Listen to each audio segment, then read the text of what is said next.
Suite à la défaite du Barça 4-1 en Supercoupe d'Espagne face au Real Madrid, certaines questions sont remontées du côté du FC Barcelone et notamment du côté de la communauté et des supporters. Et justement, cette question est: Xavi Hernandez doit-il rester l'entraîneur du FC Barcelone malgré toute la légende qu'il a eue en tant que joueur dans ce club? C'est justement le sujet du débat d'aujourd'hui. N'hésitez d'ailleurs surtout pas à participer dans la section commentaires et à me donner votre avis, de préférence à la fin de la vidéo afin que je puisse exposer tous mes arguments. Mais déjà, avant que je commence, n'hésitez surtout pas à liker la vidéo et à vous abonner si vous êtes nouveau sur le contenu. Cette vidéo sera sponsorisée par personne et c'est ça l'avantage, ça me permettra d'aller droit au but directement. Et justement, pour parler de Xavi au Barça, avant de se poser la question s'il doit rester ou non, pour moi, on doit parler en plusieurs parties dans cette vidéo, expliquer justement les raisons qui peuvent pousser à ce raisonnement. Parler tout d'abord du contexte de Xavi, son arrivée et justement comment il s'est développé au sein de ce Barça. Quels ont été les mercatos auxquels il a eu droit, mine de rien, parce que c'est quand même un chapitre assez important quand on connaît les finances actuelles du FC Barcelone, surtout après les déclarations très récentes de Deco. Et ensuite, les résultats qu'a obtenu Xavi depuis qu'il est arrivé au Barça. Et pour conclure cette vidéo, je donnerai mon avis. Et dans un premier temps, justement, quel est le contexte de l'arrivée de Xavi au Barça? Il faut le rappeler, quand Xavi arrive au Barça, Laporta est depuis peu le président du FC Barcelone. Il vient de gagner les élections face à face à Josep Bartomeu, qui ne s'est même pas même pas présenté, mais il lui a succédé en tout cas. Et il faut dire ce qui est, Laporta a fait venir Xavi au Barça et a limogé Koeman. Il faut dire ce qui est, Koeman avait de grosses difficultés du côté du FC Barcelone. Je ne pense pas que ce soit entièrement de sa faute, mais ce n'est pas le sujet de cette vidéo. Mais bon, pour arriver à Xavi, quand Xavi arrive au FC Barcelone, il reprend une équipe qui est 9e de Liga et qui doit absolument se qualifier en Ligue des Champions pour pouvoir avoir un mercato un minimum cohérent. De ce point de vue-là, c'est quelque chose qu'il ne faut pas enlever à Xavi. Xavi, il a repris une équipe qui a été complètement en crise et il a quand même réussi à les faire passer de la 9e place à une qualification en Ligue des Champions en 2022. Et ça, c'est un fait. C'était pas gagné d'avance. Il y est arrivé. Vraiment, il faut le féliciter parce que je pense pas qu'il y ait beaucoup de coachs qui se seraient précipités pour reprendre ce Barça et surtout dans le contexte où il y avait beaucoup de jeunes joueurs qui jouaient. C'était pas facile de faire venir des joueurs. On se rappelle comment Aubameyang est venu, en prêt, plus ou moins. On voit que Ferran Torres, lui, est venu et on reviendra sur son cas plus tard. Mais voilà, il faut dire ce qui est, c'était pas un contexte facile pour reprendre ce Barça et Xavi a eu du temps et justement, il a eu du temps, il a eu, c'est sa 3e saison d'ailleurs. Il avait eu une saison pas tout à fait complète quand il est arrivé. Il a eu une saison complète avec son mercato et sa préparation de la saison dernière, où d'ailleurs il remporte le titre de champion d'Espagne.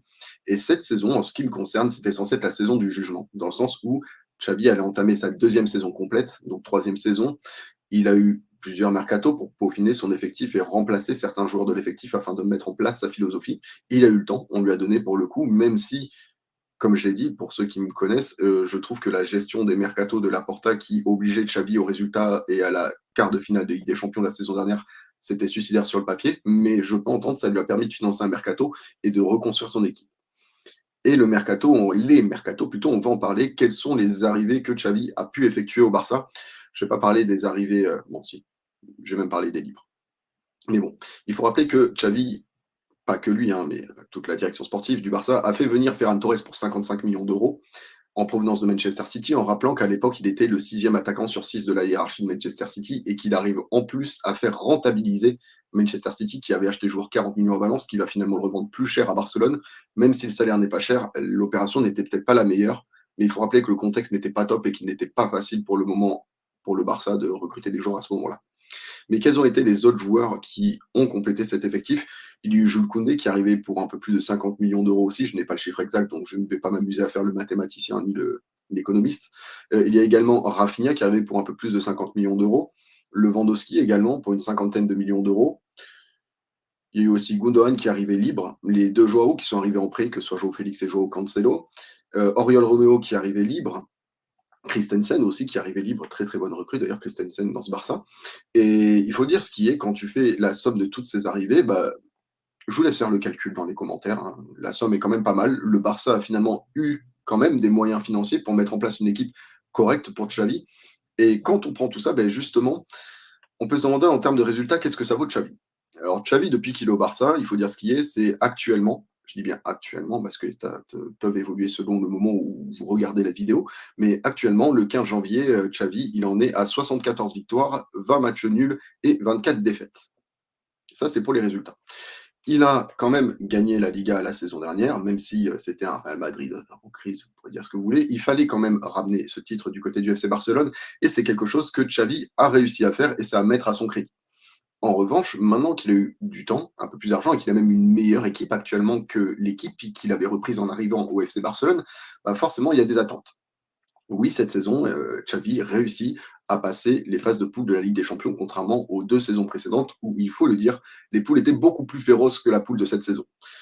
Cependant, est-ce que quand on voit justement, bah, le championnat où le Real Madrid distance, complètement le Barça, quand on vient de voir ce qui vient de se passer en Supercoupe d'Espagne et le fait que Xavi devient finalement un coach qui recherche plus le résultat que le jeu, et ça pose problématique quand on voit le joueur qu'il était. Il a été quand même le milieu dépositaire du jeu du Barça Prime sous Pep Guardiola, et voir que ce joueur-là est devenu un entraîneur qui va privilégier actuellement le résultat à la manière, bah, forcément, moi je trouve que ça fait un peu tâche.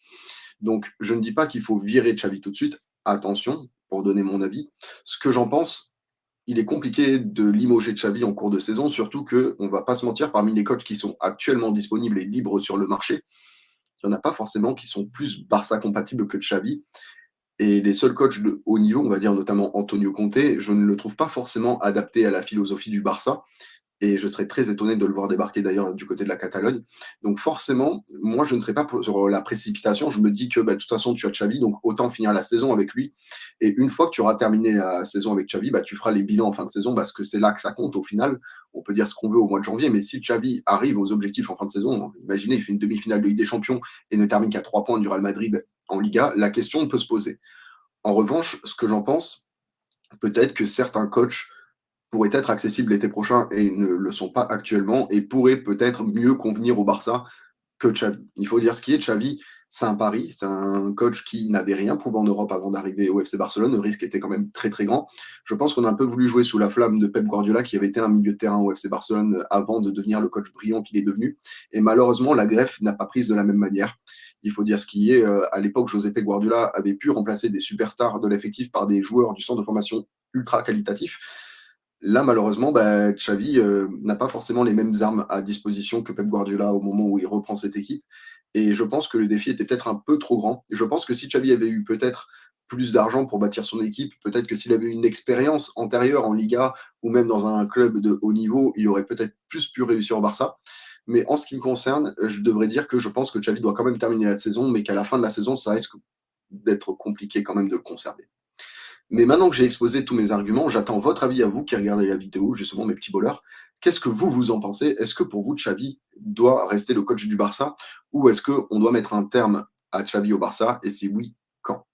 En tout cas, bah, une dernière fois, n'oubliez pas de mettre un maximum de likes sur cette vidéo si elle vous a plu pour m'aider au référencement et au développement de la chaîne et à vous abonner surtout si vous êtes nouveau afin de m'aider à développer cette chaîne encore plus. Merci à tous d'avoir participé. C'était un petit puzzle de mots et de pensées. Que le football français repose en paix.